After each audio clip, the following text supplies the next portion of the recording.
Yes, much better. Thank you. Okay, cool.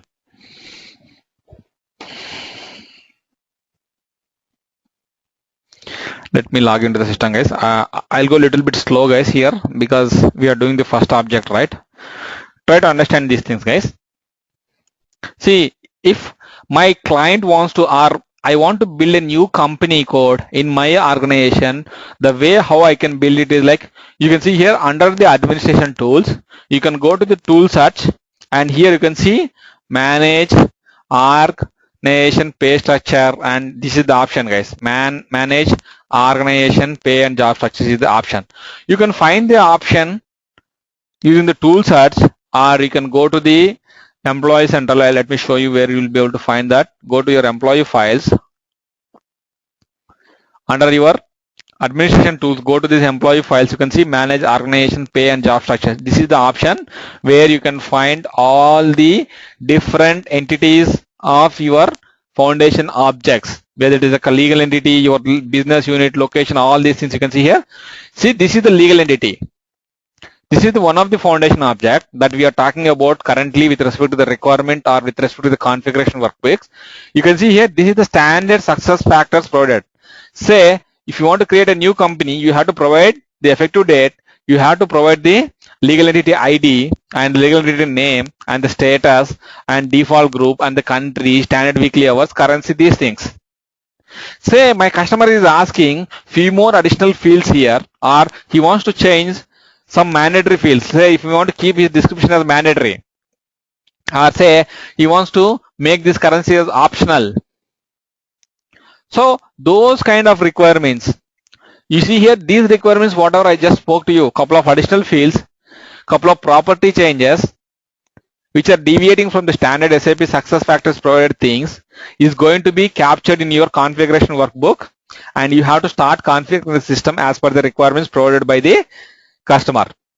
And how you can understand these things, let's say if you prepare this configuration workbook, you can see here, you are talking about, let's say, you can see here the legal entity, this is the object name, but my customer wants to go with wheel name. He don't want to call that particular company as legal entity, he wants to call that as wheel.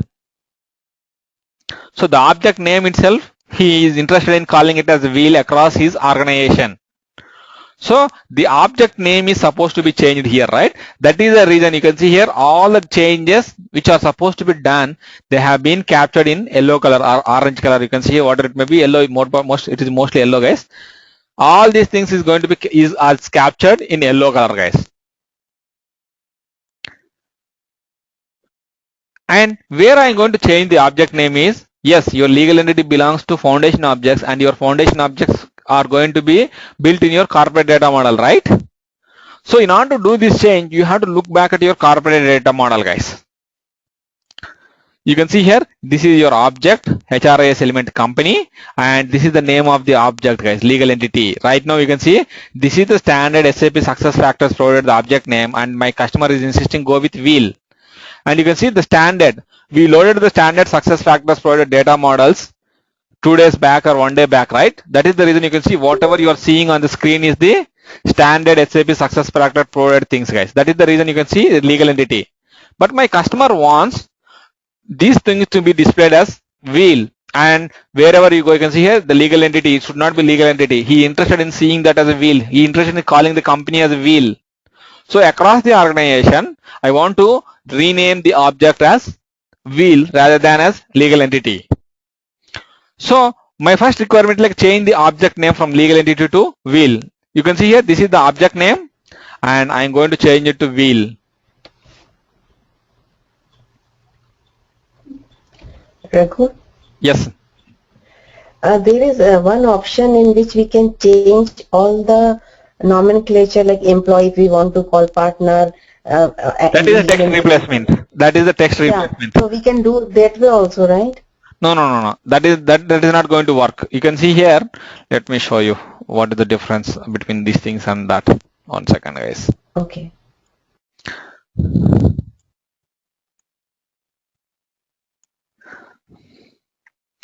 You don't have flexibility of changing all the fields in your text replacement option.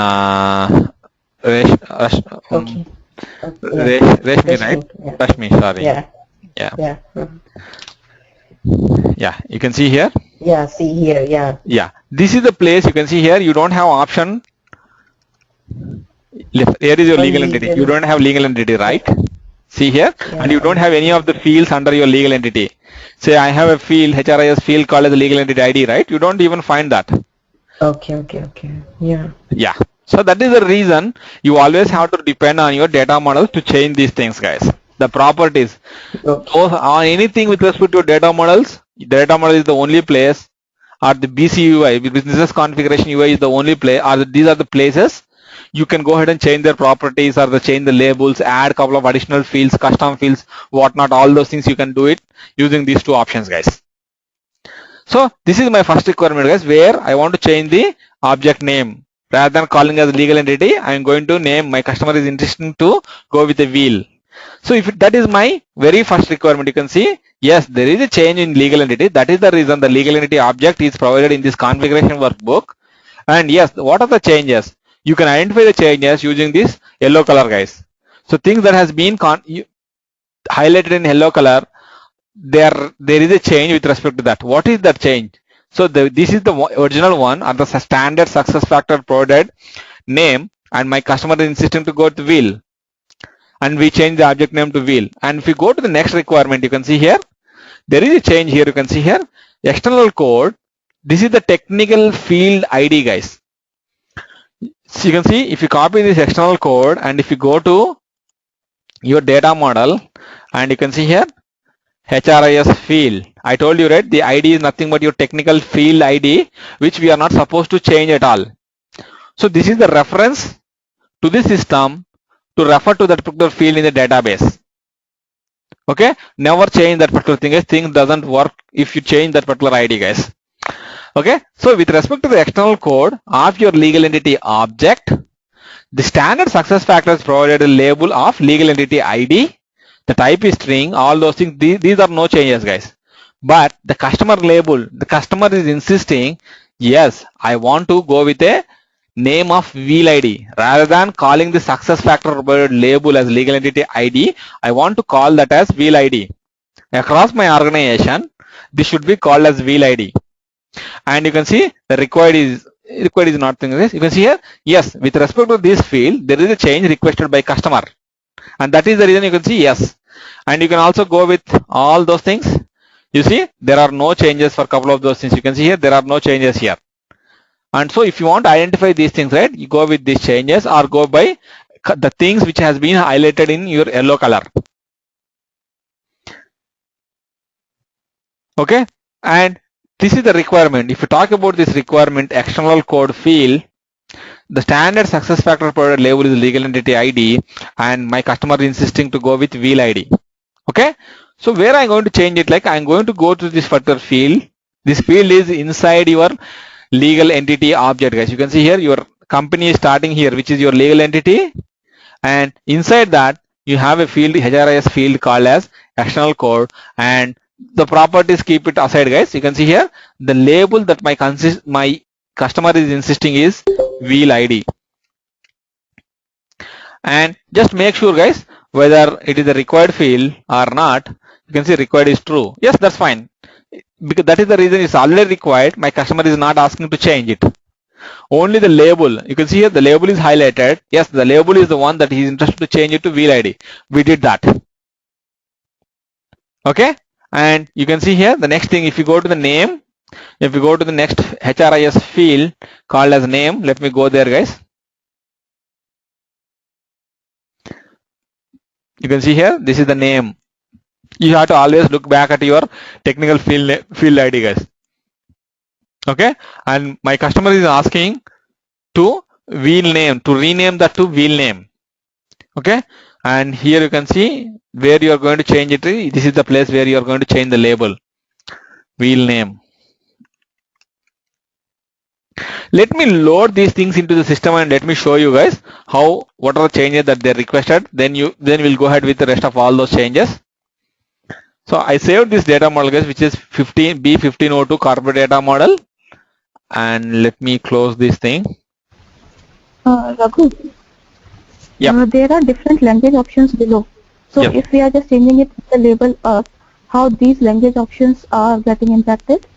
No, see, it all depends on like again which language that you are interested to change. Say right now I'm changing to the default language which is English.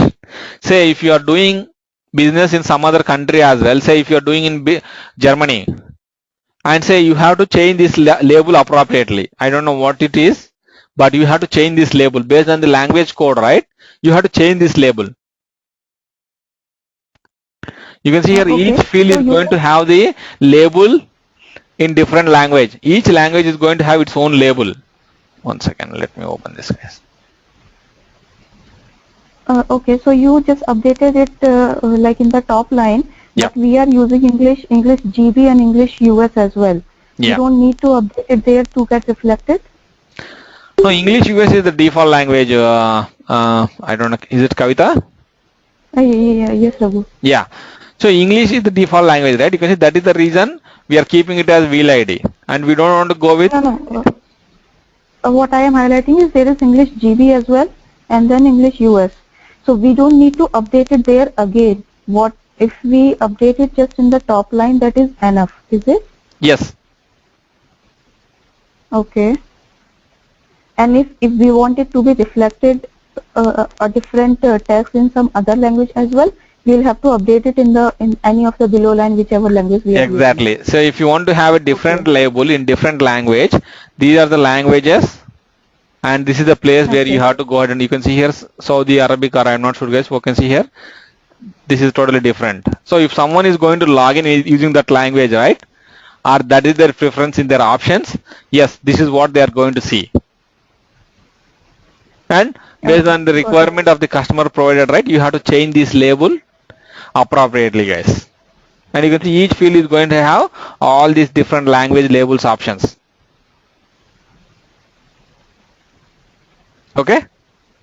Yeah, thanks. Okay. Let me close these things and let me load this into the provisioning system, guys.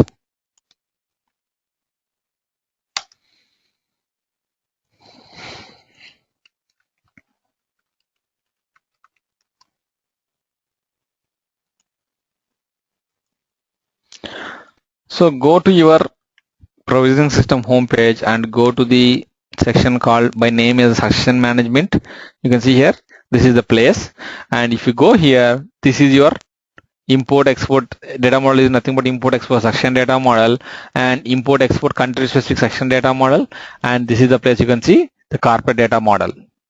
As we just worked on the corporate data model, and this is the place where we have to upload the data model into the system, guys.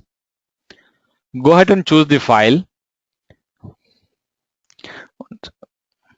Where is it? Under this is the one, guys. You can see B1502 corporate data model, and just now we changed it. Go ahead and submit it, guys.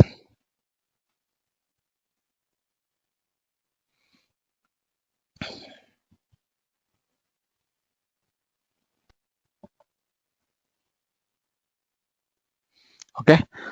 And how you can verify that is like if you go to your instance, just log off and log in again, guys, into your instance after loading your data model. Just log off and log in into your instance, then you'll be able to see the changes in your instance, guys.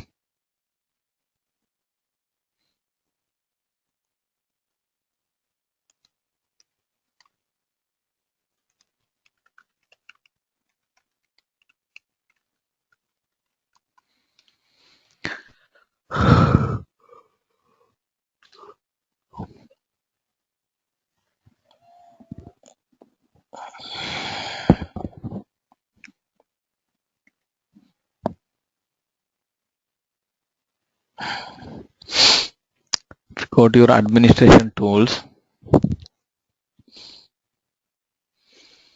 and if you go to employee files, go to the manage organization job and pay structures, pay and job structures, sorry.